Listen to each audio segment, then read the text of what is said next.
Je m'appelle Tiffany Lacamoire, je suis chef de projet au pôle de ressources TP Île-de-France et je suis pharmacienne de profession initiale. Voilà. Et moi, du coup, je suis Marie Duvivier, également chef de projet au pôle de ressources TP Île-de-France. Euh, voilà, et je suis aussi également patiente partenaire au sein de la Fondation France CEP. Peut-être on va vous présenter rapidement qu'est-ce que c'est que le pôle. Tu veux, j'y vais. Bon, comme tu veux, vas-y si tu veux. Donc, vas-y, j'y vais.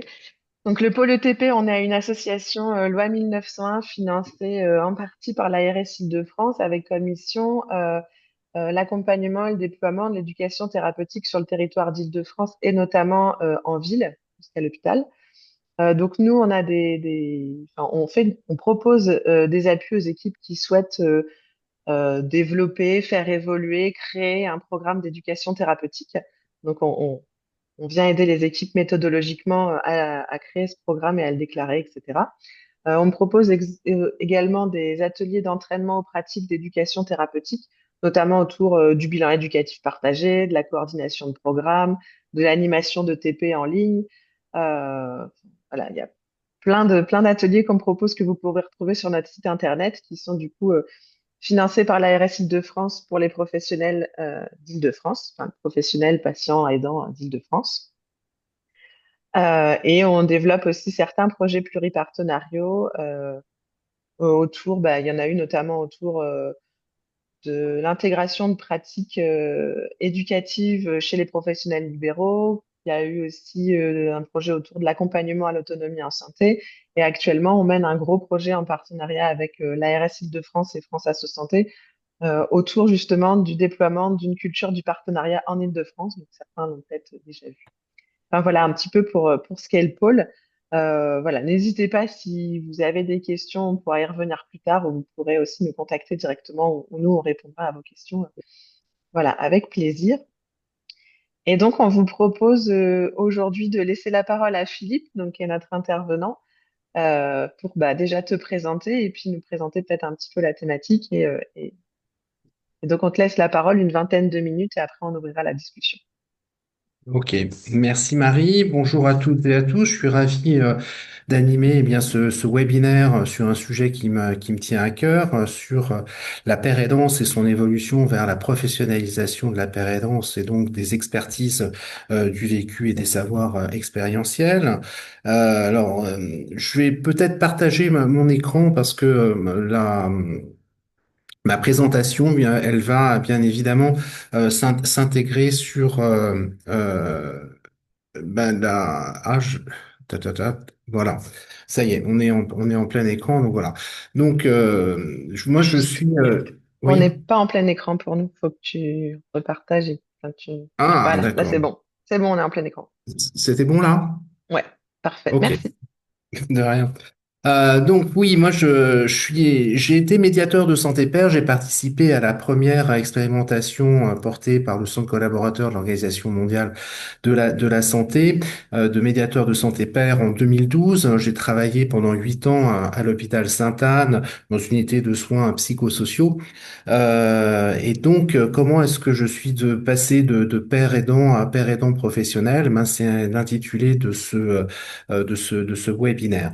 Donc, pour introduire, moi, je viens de la dicto. C'est-à-dire que c'est le fait d'être touché par une maladie chronique en lien avec la santé mentale et même avec la psychiatrie qui fait que eh bien j'ai connu de nombreuses hospitalisations dans mon parcours de rétablissement. C'est-à-dire que j'ai me rétablir et avoir accès à un parcours de vie qui me convienne aujourd'hui. Ça m'a pris beaucoup de temps. J'ai rechuté 4 fois, non, j'ai rechuté 3 fois, donc j'ai connu 4 hospitalisations. Et donc, dans ce parcours de rétablissement, tant que je n'ai pas été orienté vers des associations d'usagers, je n'ai pas réussi à me rétablir. Euh, voilà, donc pour moi, le fait de fréquenter des associations d'usagers, ça est le socle de mon rétablissement. Et ce qui est intéressant, c'est qu'à l'époque, c'est mon médecin addictologue, mon alcoologue, qui m'avait orienté vers des associations d'usagers il y a une vingtaine d'années, donc ça date un petit peu. C'était véritablement novateur et précurseur d'associer dans un programme d'accompagnement vers le rétablissement des personnes qu'un médecin oriente vers des associations d'usagers, et notamment les alcooliques anonymes et les narcotiques anonymes pour les citer. Auparavant, lors de mes hospitalisations, eh bien, ça consistait, parce que c'était juste avant la politique des risques et des dommages, hein, ça consistait à essayer d'accrocher l'abstinence. C'était vraiment très difficile. Il n'y avait pas d'autre solution, donc on proposait des cures de sevrage. Moi, je suis passé par des hospitalisations, par des cures ambulatoires qui n'ont jamais fonctionné pour moi. J'avais vraiment besoin de ces temps d'enfermement volontaire, d'hospitalisation, d'être entouré, eh bien, pour m'accompagner dans mon processus de sevrage. La grande difficulté, et je crois que c'est encore le cas malheureusement aujourd'hui, les sorties sont insuffisamment proposées et préparées, même quand c'est le cas.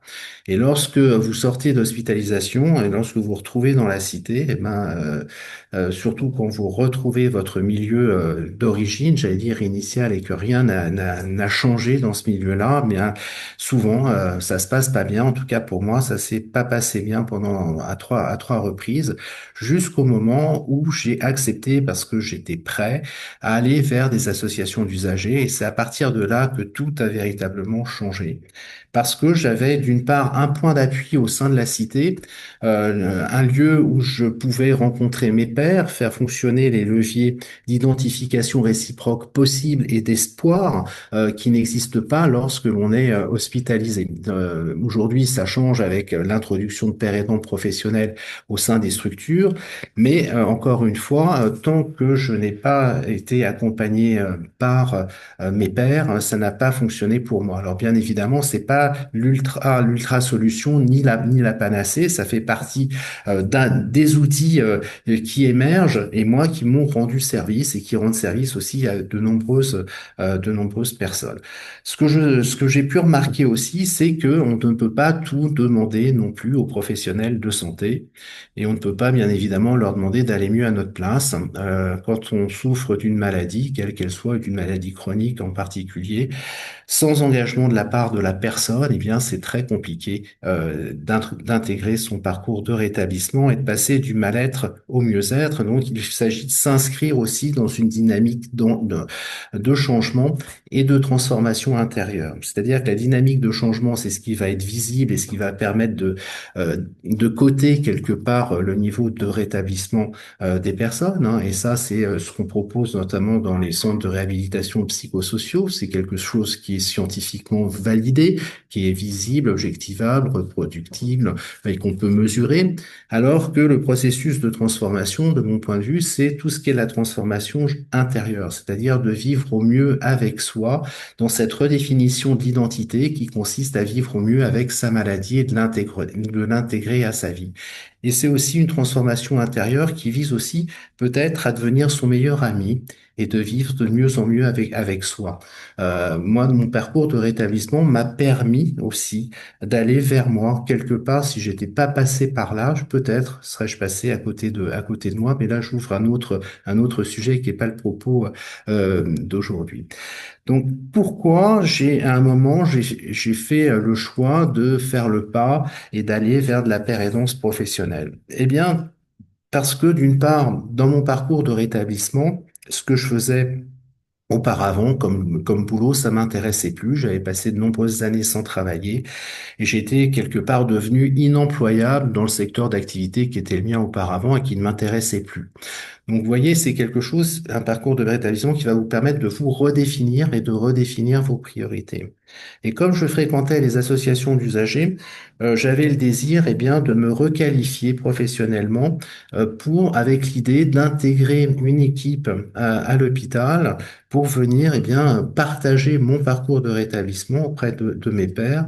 Parce que je m'imaginais que si j'avais pu rencontrer des pairs aidants lors de mes précédentes hospitalisations, peut-être, je dis bien peut-être, que mon rétablissement aurait pu être plus rapide, mais ce n'est qu'une hypothèse que je ne peux pas certifier, bien entendu.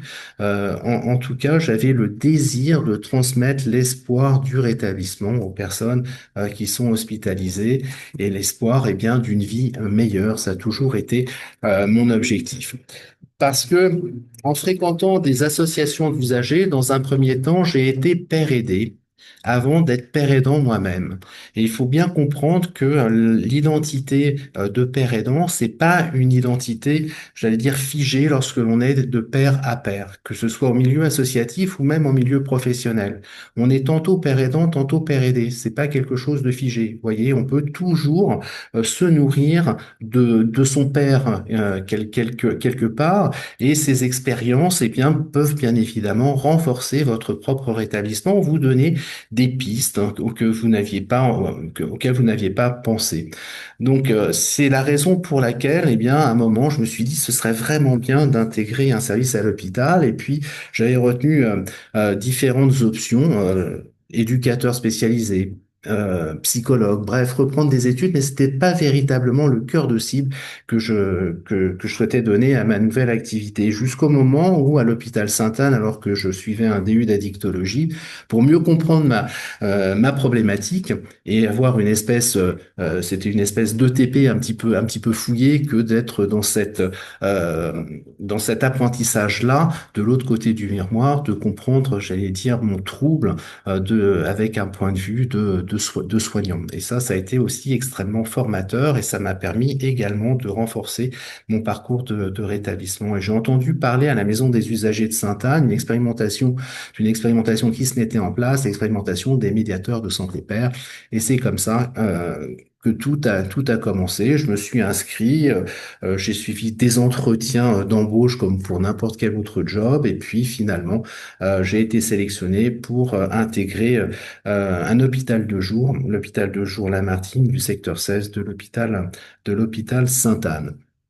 Je voudrais revenir aussi sur quelque chose d'essentiel dans mon parcours de rétablissement, c'est parce que j'ai fréquenté des associations d'usagers, c'est ça qui a été ma véritable motivation pour devenir père aidant professionnel et transmettre ce que j'ai reçu.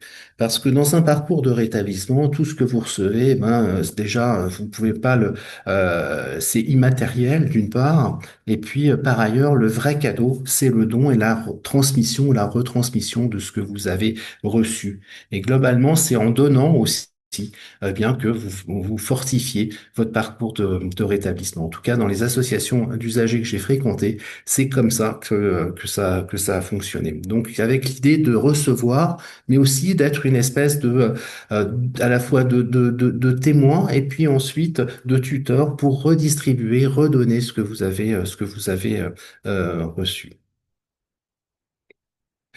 Alors, vous avez bien compris, j'espère que pour moi, le fait d'intégrer une association d'usagers, quelle qu'elle soit, c'est véritablement la fondation essentielle de mon rétablissement une fois la sortie de l'hôpital. S'il n'y avait pas eu les associations d'usagers, je pense que je n'aurais pas pu me rétablir.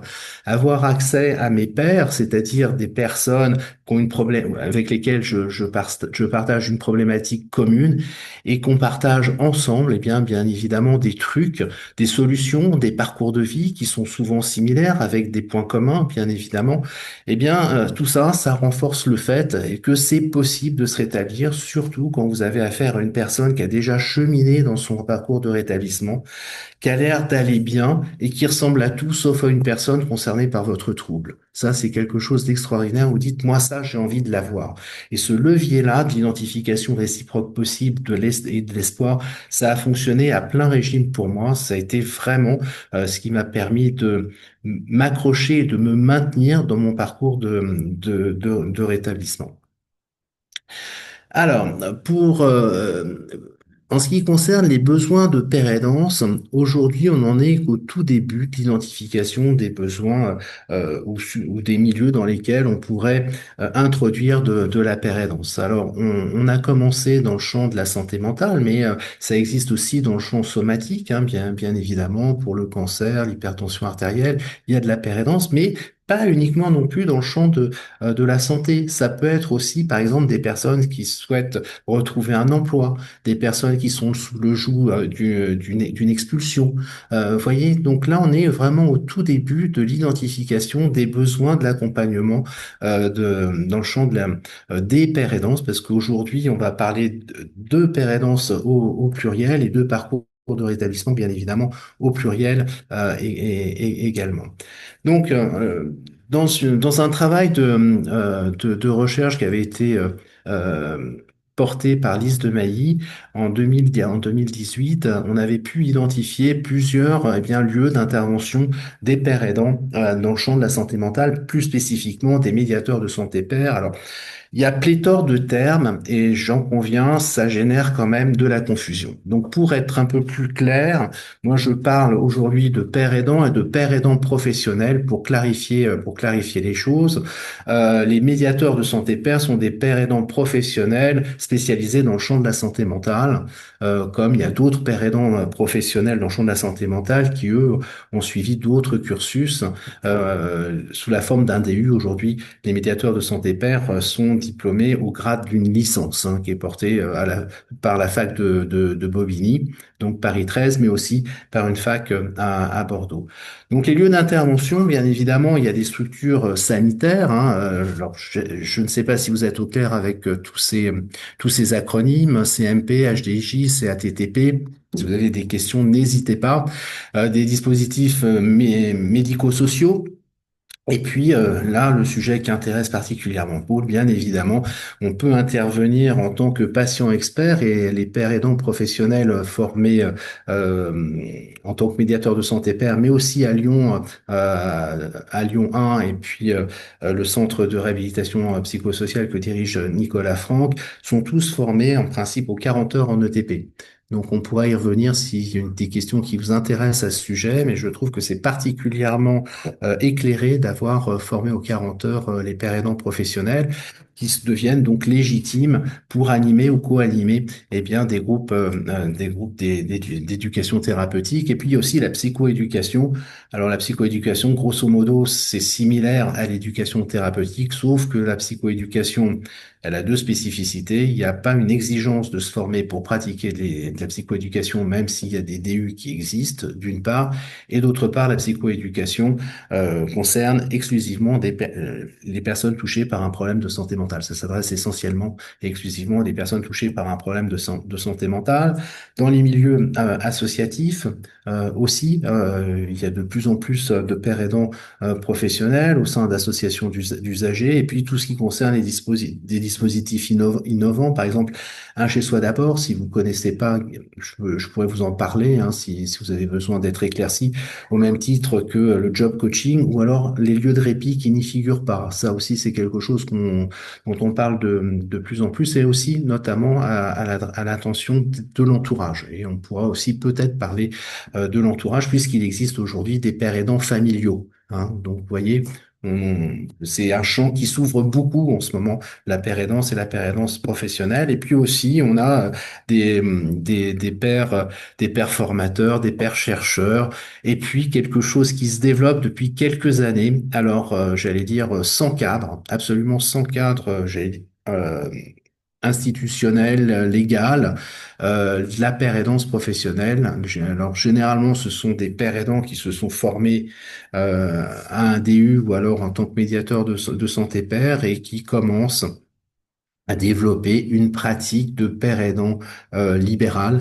Ça aussi, c'est quelque chose qui est amené à se diffuser, qui est pas du tout légiféré et qui, d'une certaine manière, peut laisser supposer qu'elle pourrait accroître les inégalités d'accès à un accompagnement par un père parce que c'est pas remboursé, bien évidemment, et le ticket d'entrée, c'est 70 € la consultation. Donc, toute personne qui vit avec une RQTH, par exemple, eh bien, ça va être une AH plutôt, ça va être compliqué d'avoir accès à de la pérénance libérale.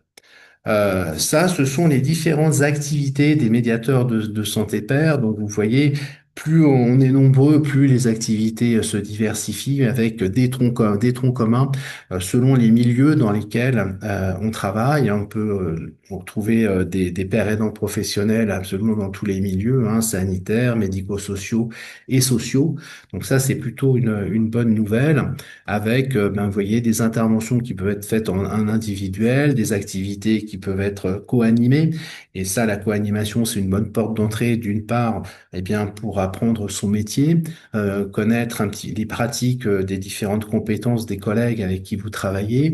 Et puis, ça facilite, bien entendu, l'intégration. Et l'intégration, c'est un des principaux sujets, voire le principal sujet lorsqu'un père aidant, eh bien, arrive au sein d'une équipe, tout ce qui concerne les activités institutionnelles, et puis enfin sur des interventions qui peuvent être spécifiques et parfois qui sont vraiment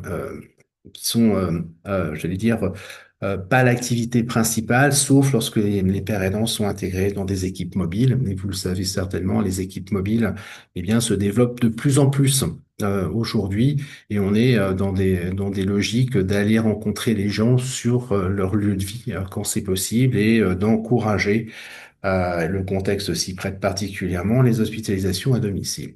Euh, voilà. Donc là, c'est une photographie des différents groupes auxquels j'ai participé. Et ce qui est intéressant, c'est que dans l'hôpital de jour dans lequel je travaillais, il y avait un planning qui était modifié tous les ans. C'est-à-dire que tous les ans, il y a des groupes qui disparaissaient, des groupes qui apparaissaient. On demandait aux personnes, eh bien, qu'est-ce que vous souhaiteriez avoir comme groupe l'année prochaine? Alors tiens, on n'a pas fait celui-ci, on aimerait bien celui-là. Est-ce que vous avez des propositions? Donc on s'adaptait à leurs besoins en créant des groupes spécifiques par rapport à leurs demandes. Et il y avait deux plannings, un planning d'hiver et un planning d'été. Le planning d'été, il allait de juin jusqu'à la fin septembre, et ensuite on abordait le planning d'hiver. Et donc, on essayait de se renouveler. Les personnes qui étaient sur un groupe, eh bien, étaient sur un autre groupe l'année suivante, c'est-à-dire que ça permettait de générer une certaine forme d'enthousiasme, d'une part, et puis peut-être de limiter une certaine forme de chronicisation des professionnels en variant, j'allais dire, les groupes dans lesquels ils intervenaient. Ça, c'est aussi assez intéressant. Et vous voyez, il y a certains groupes qui figurent en gras, groupe Dardar, Culture du Cœur, Club Culture du Cœur, Rétab. Ce sont des groupes dont je suis à l'origine, c'est-à-dire que j'ai fait la proposition de groupe à visée thérapeutique, hein, c'est quelque chose de sérieux, l'hôpital, faut justifier avec des objectifs thérapeutiques, et je suis particulièrement heureux parce qu'il m'a fallu un an et demi avant d'être en capacité de faire des propositions et qu'elles soient acceptées, hein. Faut pas oublier qu'en 2012, c'était la première promotion, qui avait pas de recul, et souvent, eh bien, les professionnels observent les choses au prisme du risque et de la dangerosité. Donc, on était particulièrement observé à cette époque. Aujourd'hui, les intégrations se font un peu plus rapidement, et c'est bien utile. Ensuite, ça, c'est une diapo à laquelle je tiens particulièrement parce que l'équipe dans laquelle j'ai travaillé avait réfléchi en amont à l'intégration d'un père aidant professionnel collectivement. Ça, vraiment, j'insiste là-dessus. C'était pas le choix du chef de pôle, du médecin ou de la cadre sup. C'est un projet qui a été présenté sous forme d'une proposition, et avant de donner sa réponse, toute l'équipe s'est réunie à plusieurs reprises, eh bien, pour s'interroger. Est-ce qu'on y va, on n'y va pas? Pour quelles raisons on y va? Pourquoi on n'irait pas? Et se poser véritablement des questions essentielles avant de donner une réponse. Et chose encore plus étonnante, c'est qu'en 2012, c'est la seule équipe parmi les 29 équipes qui avaient été retenues pour participer à cette première expérimentation, qui a effectué ce travail-là. Et ce travail m'a permis de m'intégrer avec beaucoup plus d'aisance, d'une part, et de commencer à avoir des activités d'autre part. Donc vraiment, ça, c'était particulièrement éclairé.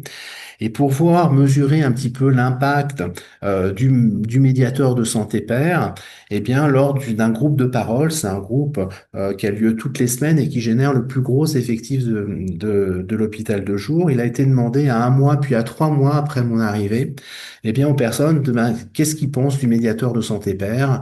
La parole était libre, bien évidemment, pour qu'elle reste libre. J'ai pas participé à ces réunions. Et voilà, de manière brute, hein, ce sont des verbatims qu'on m'a transmis, ce qu'ils en ont dit, que c'est une présence qui rassure. Et pour certains d'entre eux, même le fait de savoir que c'est un médiateur de santé pair qui est là, simplement le fait d'être présent, eh bien, ça leur fait du bien. C'est assez surprenant. La présence soulage. C'est quelqu'un qui peut les comprendre peut-être d'une manière différente, en s'exprimant d'une autre façon, parce que vous le savez, hein, généralement, les personnes qui sont accueillies dans les hôpitaux sont très, très, très polies et elles contestent peu les choses. Hein. C'est oui, oui, oui, oui, oui. Hein. Vous voyez, on leur demande rarement est-ce que tu as compris, et quand on leur demande, la réponse est souvent oui, alors qu'en définitive, il peut arriver que certains professionnels parlent avec un jargon qui n'est pas nécessairement compréhensible par tous, ou simplement d'une manière qui leur semble claire et qui n'est pas comprise par la personne. Donc le médiateur peut, dans certaines situations, eh bien, traduire un petit peu les choses, ou alors reporter au professionnel, ben, tu sais, là, je crois qu'il n'a pas bien compris, il faudrait revenir là-dessus, quoi, avec lui.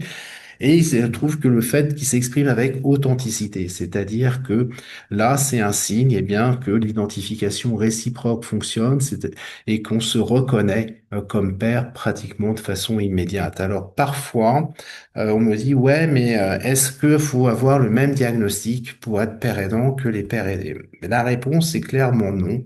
Moi, je travaillais dans un service avec des personnes touchées majoritairement par une schizophrénie. Ce n'est pas mon cas, ça ne m'a pas empêché, eh bien, d'accompagner ces personnes dans leur parcours de rétablissement. Donc ça, c'est plutôt un débat de chercheurs, je dirais. Dans la réalité, ce qui serait bien, eh bien, ce serait avoir plusieurs pères aidants. Hein. Un père aidant qui est peut-être le même diagnostic, et un autre père aidant qui vienne de l'addicto, peut-être, comme c'est une comorbidité qui est vraiment courante. Vous voyez, donc plus il y aura de pères aidants, eh ben, plus ce sera simple, parce que, encore une fois, il faut bien retenir que l'identification réciproque, elle n'est que possible. C'est pas quelque chose qui fonctionne à chaque fois.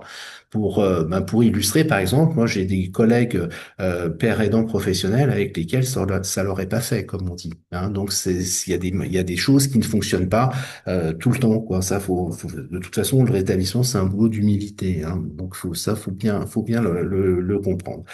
Et donc, ils m'ont réservé vraiment un très bon accueil. Ils étaient informés aussi par l'équipe qu'un nouveau collègue avec des compétences particulières allait arriver. Donc, ça a facilité aussi mon intégration au pair auprès des patients. Et pour être tout à fait honnête, l'intégration par les patients était bien plus rapide qu'avec mes collègues de travail. Voilà, d'ailleurs, ils ont percuté, je trouve, plus vite, et ils n'ont pas eu de difficulté à me faire confiance rapidement, qui s'exprime avec d'autres mots, sans jargon médical, donc avec un langage qui semble, dans certaines circonstances, plus compréhensible, et avec une grande écoute active et une disponibilité constante. Alors ça, c'est aussi parce que quand on arrive, on est moins accablé par les tâches administratives. Aujourd'hui, il faut bien comprendre que de nombreux professionnels passent trop de temps dans les tâches administratives que dans la relation avec leurs patients. Ils reconnaissent eh bien des conseils pertinents qui ont une autre forme de portée que lorsque c'est un père aidant qui les transmet plutôt qu'un soignant. L'identité du père aidant dans la capacité à transmettre les choses, ou plutôt certaines choses, a plus de poids qu'avec un soignant. Et ça a été aussi une vraie surprise qu'ils aient rapidement identifier des compétences spécifiques avec des savoirs uniques. Et là, on touche à une limite sur les expertises du vécu, les savoirs expérientiels, parce que ce n'est qu'une expérience personnelle subjective et qui n'a rien d'universel. Hein, donc, ce qui a fonctionné pour moi peut fonctionner pour d'autres ou peut ne pas fonctionner pour d'autres. Hein. Donc, il y a quelque chose vraiment à garder à l'esprit de ce point de vue-là. C'est pas parce que j'ai un père aidant que ça va fonctionner avec tous les patients ou toutes les personnes que j'accueille dans mon établissement. Mais ça, on pourrait y revenir après si vous le souhaitez.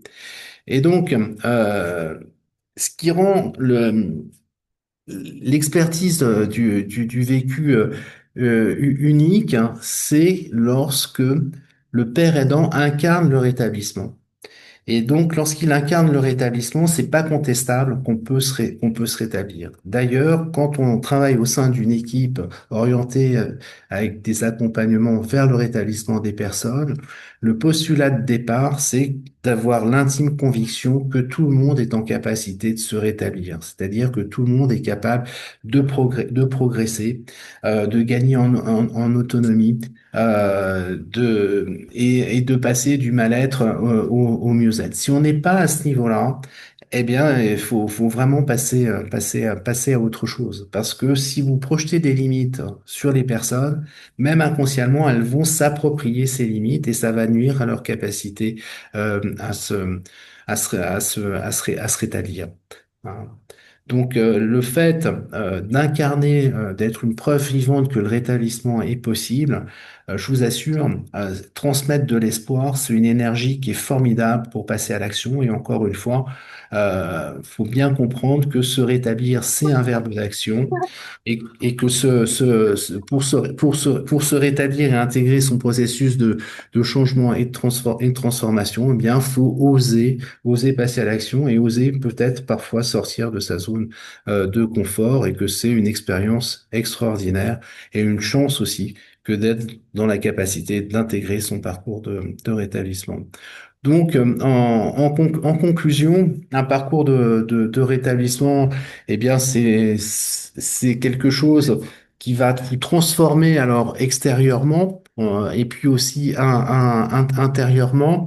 L'énergie du rétablissement, c'est l'espoir.